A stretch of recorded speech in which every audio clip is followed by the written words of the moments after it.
old boozer with him last night, the Wagon and Horses in Birmingham, for some little event. One of his friends. It was nice, and it was just a big group of people, all having a good time. And you could see it in him. He was home. He doesn't live in Birmingham no more. Lives in Spain, but you could see he just seemed dead relaxed with his own people surrounding him. Yeah. So this guy is even fucking famous and everything, but he's also got the same as you. Yeah? You're not alone, right? And somehow he's managed to manage it and still be successful. Yeah. You know, maybe it hasn't gone away. It's not magic. But yeah, it's learn like, to live with it. Learn to manage it. It's like yourself. You know, people look at you and think, 6-time Mr. Olympia. You know, this giant fucking man, and you think unbreakable. No way could anything. But at the end of the day, we're only flesh. We're all human. We're only human. That's just an outfit, isn't it?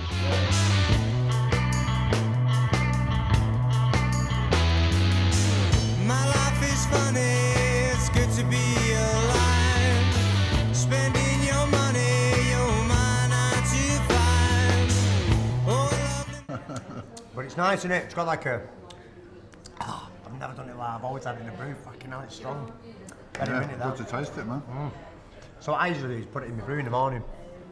But Nate, the cameraman, he's got some gummy bears, and I have to watch. I can't have anything mind alterating, so we checked it, and there's no THC in them. Yeah. But I had about, how many did I have? About 10 of them. Typical addict behaviour. I can't just have one. Can I ask you why that is then? And nothing mind altering at all. Why is that then? Because I've got alcoholism, the disease. So you'll find this mad when I say it to you. I see similar character, well, I won't call them character defects.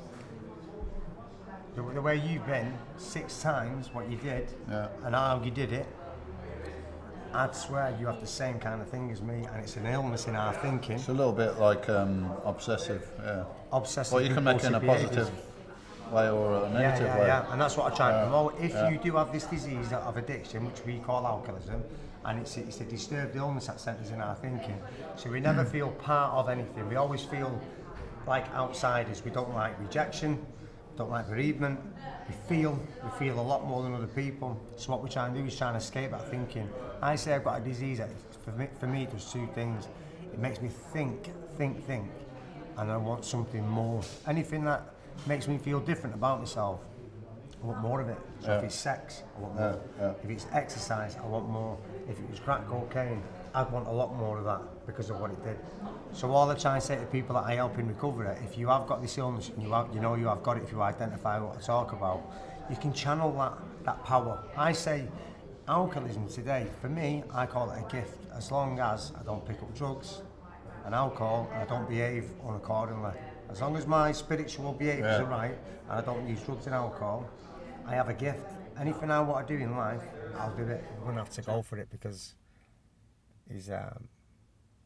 I'm 42, he's 56. I'm a CrossFitter. Dorian does yoga. So I'm going to see how I get on with him. He's probably just going to take off. But it should be good fun. But one of his mates are coming as well. And Dorian speaks very highly of this man and said he is a machine.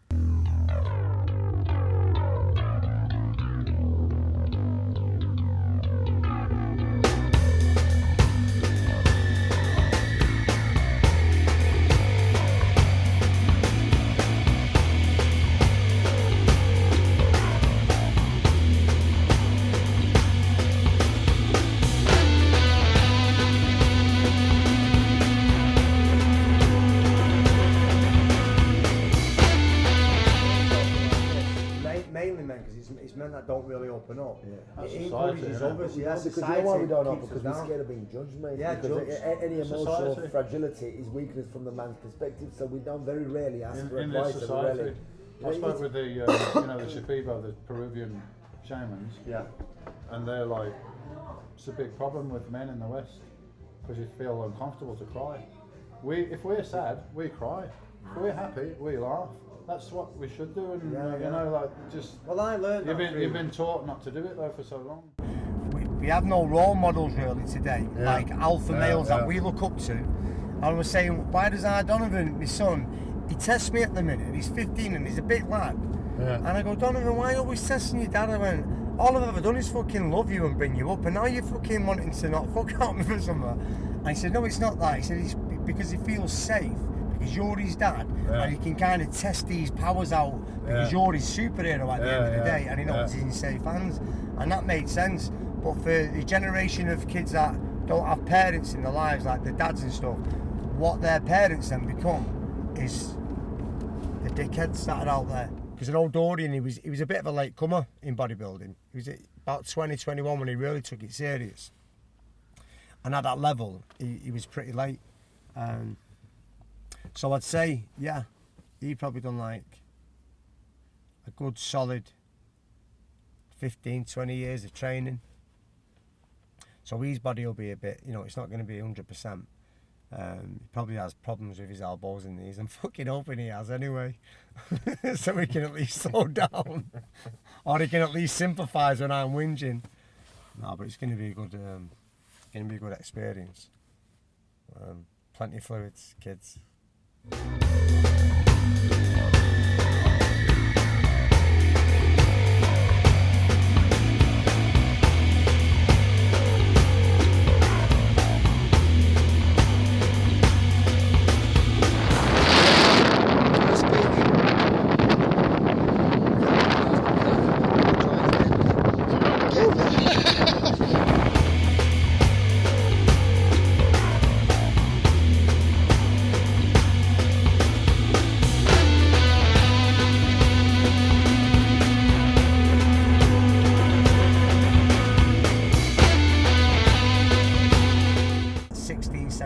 I became a menace, and then I became athletic, and with that came attraction from women, then the drugs, and it all went the wrong fucking way.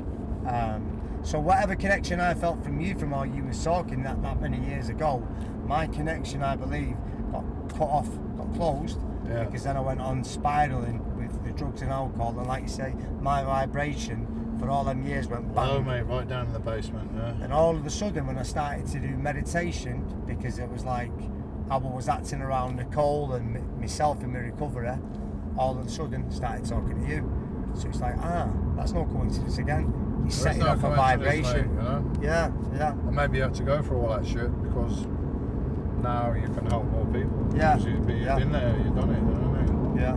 I learned it in recovery to get vulnerable, you know, open up to your feelings. And when I started opening up to that, I was like, I don't know about these feelings. And I was told, no, these are good. This is natural stuff. You open up, you know, get vulnerable, start to cry. I always say taking the power out of your problems, but men today, they're more like, I can't fucking talk about my problems. Yeah. I'm out here, I can do a podcast, I've got 2 million people listening to it. Yeah. Even if it's only a tiny fraction of them 2 million people, I get something. I get people coming up to me, mate, at expos, and they're like grabbing my hand and they're saying, mate, you saved my life. Yeah. You don't know me, but You don't saved know. my life. Well, you must know that. I know I'm having a positive influence, but when people come and say that to you, that's fucking really touches you, you know? Yeah. And you think, I fucking I should carry on doing what I'm doing, and maybe even more, fucking, you know? Yeah, but There's nothing more rewarding than that when somebody comes and tells you that.